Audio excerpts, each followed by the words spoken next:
Assalamualaikum warahmatullahi wabarakatuh.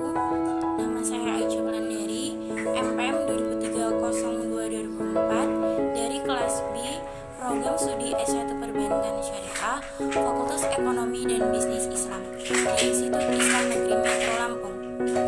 Video ini dibuat dengan tujuan memenuhi tugas mata kuliah pengantar manajemen dengan dosen pengampu Ibu Evi Nuriasari, MEI.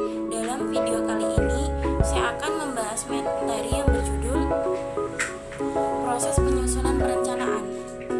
Baik, sebelum saya masuk lebih dalam lagi ke pokok pembahasan, di sini saya akan memperkenalkan terlebih dahulu apa itu perencanaan.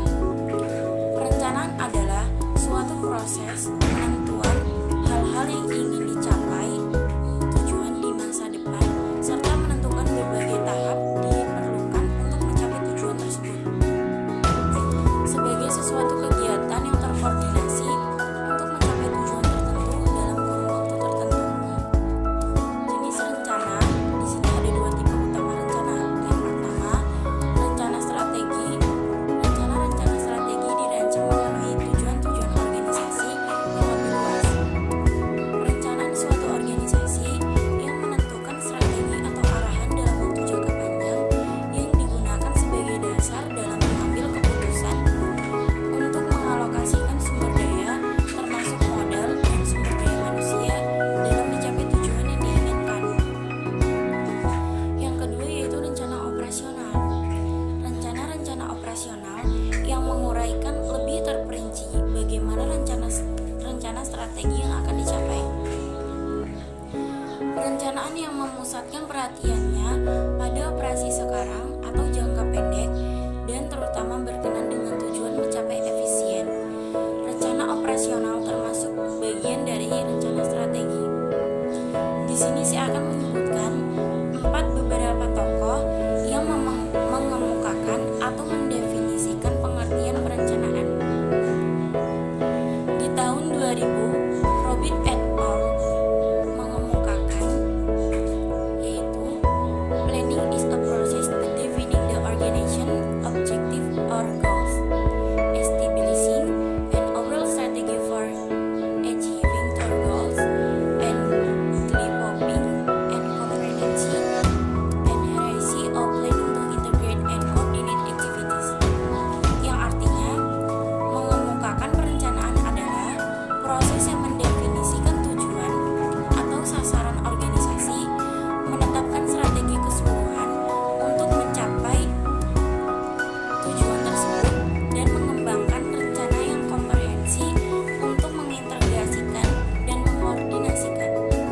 Di tahun 2004, Robin dan Maria Coulter menyatakan bahwa perencanaan mencakup mendefinisikan sasaran organisasi, menetapkan strategi menyeluruh untuk mencapai sasaran, dan menyusun serangkai rencana yang menyeluruh untuk mengintegrasikan dan mengkoordinasikan pekerjaan organisasi.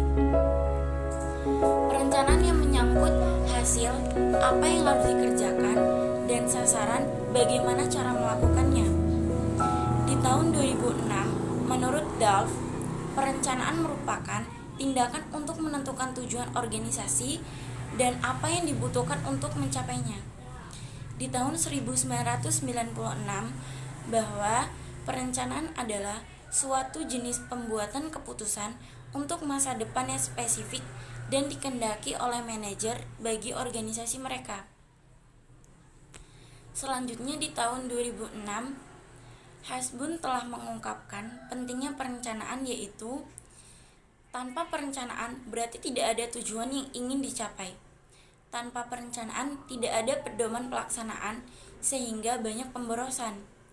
Perencanaan adalah dasar pengendalian karena tanpa ada perencanaan, pengendalian tidak dapat dilakukan. Tanpa perencanaan tidak ada keputusan dan proses manajemen. Alasan dasar perlunya perencanaan. Yang pertama, protective benefit yang dihasilkan dari pengurangan kemungkinan terjadi kesalahan dalam pembuatan keputusan. Yang kedua yaitu positive benefit dalam bentuk peningkatannya sukses pencapaian tujuan organisasi.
tahun 2001, Hanger menyatakan bahwa strategi perusahaan merupakan rumusan perencanaan komprehensif tentang bagaimana perusahaan akan mencapai misi dan tujuannya. Kemudian di tahun 2010, David mengemukakan bahwa strategi adalah sasaran bersama dengan tujuan jangka panjang hendaknya dicapai. Di tahun 2009, Handoko menjelaskan bahwa strategi memberikan pengarahan terpadu bagi organisasi dan berbagi tujuan organisasi, dan memberikan pedoman pemanfaatan sumber daya sumber organisasi yang digunakan untuk mencapai tujuan tersebut. Strategi menghubungkan sumber daya manusia dengan sumber daya lain dengan tantangan dan resiko yang dihadapi dari lingkungan di luar perusahaan tersebut. Pengertian tentang perencanaan strategi juga dikemukakan oleh Handoko di tahun 2009, yang menyatakan bahwa perencanaan strategi atau strategi plan adalah proses pemilihan tujuan-tujuan organisasi, penentuan strategi, kebijaksanaan dalam program-program strategi yang diperlukan untuk tujuan-tujuan tersebut, dan penentuan metode-metode yang diperlukan untuk menjamin bahwa strategi dan kebijaksanaan telah diimplementasikan. Secara lebih ringkas, perencanaan strategi merupakan proses perencanaan jangka panjang yang disusun dan digunakan untuk menentukan dan mencapai tujuan-tujuan organisasi. Meski uraian di atas, maka dapat dikatakan bahwa perencanaan strategi dipandang sebagai perencanaan yang dibuat untuk jangka yang panjang, memiliki cakupan yang luas dan bersifat menyeluruh. Adapun di tahun 2009, Handoko menjelaskan bahwa secara ringkas, langkah-langkah konsep penyusunan strategi dapat diuraikan sebagai berikut. Proses perencanaan strategi. Yang pertama, menentukan misi-misi tujuan, yaitu yang mencakup pernyataan-pernyataan umum tentang misi-misi atau tujuan organisasi tersebut. Yang kedua, pengembangan profil perusahaan, maksudnya yang mencerminkan koordinasi internal dan kemampuan perusahaan. Langkah ini dilakukan dengan mengidentifikasikan tujuan-tujuan dan strategi yang ada sekarang. Suatu profil perusahaan adalah hasil analisa internal perusahaan untuk mengidentifikasikan tujuan-tujuan dan strategi-strategi yang ada sekarang, serta memperinci kuantitas dan kualitas sumber daya perusahaan yang tersedia. Yang ketiga, analisa lingkungan eksternal atau upaya identifikasi dan evaluasi tren dan kejadian yang berada di luar dari suatu perusahaan tersebut, dengan maksud untuk mengidentifikasikan perubahan-perubahan lingkungan. Yang keempat yaitu analisa internal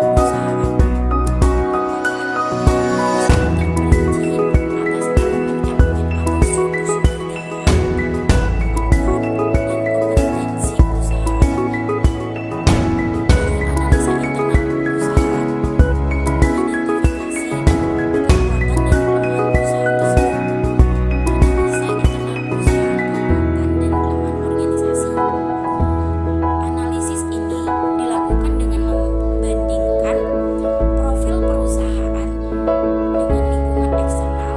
Tujuannya, proses analisa internal adalah untuk mengidentifikasikan kekuatan-kekuatan dan kelemahan-kelemahan strategi yang penting bagi perumusan strategi perusahaan tersebut. Yang kelima yaitu identifikasi kesempatan dan ancaman strategi, merupakan penetapan atau kesempatan yang baik untuk menciptakan suatu kegiatan dengan mengarahkan tenaga pikiran atau badan untuk mencapai tujuan tertentu. penentuan berbagai kesempatan yang tersedia bagi organisasi dan ancaman-ancaman yang harus dihadapi. Yang keenam yaitu pembuatan keputusan strategi, yaitu mencakup identifikasi, penilaian, dan pemilihan berbagai alternatif strategi. Yang ketujuh yaitu pengembangan strategi perusahaan. Setelah tujuan jangka panjang dan strategi dipilih dan ditetapkan, organisasi perlu menjabarkan ke dalam sasaran-sasaran jangka pendek atau tahunan dan strategi-strategi operasional. Yang kedelapan yaitu implementasi strategi, merupakan